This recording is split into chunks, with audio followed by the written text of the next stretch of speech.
আমার মা সবসময় আমাকে একটা কথা বলতো, যাদের মানে জ্ঞান সম্পর্কে যাদের জ্ঞান হয়, তাদের হয় ৯ তে, আর যাদের হয় না তাদের ৯০ তেও হয় না।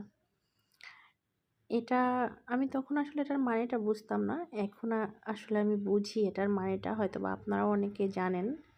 যাই হোক, এটা হলো আমার মেয়ে অন্থুন আর ছুপ বানাবে আজকে বাসায়। ও আসলে চায়নি যে টুকিটাকি খাবার সবই বানাতে পারে। ও খুব সুন্দর করে বানাতে পারে। আর কি বলবো, ও মানে আরও ছোটোবেলা থেকেই ও মানে ইউটিউবে ভিডিও দেখে ঠেকে নিজে, নিজে অনেক সুন্দর করে খাবার মেক করার চেষ্টা করে আরকি। খুবই সুন্দর হয় ওর খাবারগুলা, আর এত মজা হয় পুরা কি বলবো, একদম চাইনিজের মতো খাবারটা মানে টেস্ট হয়, আর দেখতেও কিন্তু এরকম সুন্দরই হয়। তো ও আজকে তৈরি করেছিল স্যুপ আর অন্থন।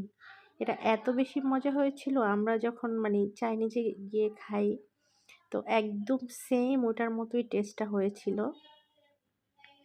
আর আমি খুবই অবাক হয়েছিলাম যে ও বাসায় এত সুন্দর করে অন্থন আর স্যুপ বানিয়েছে।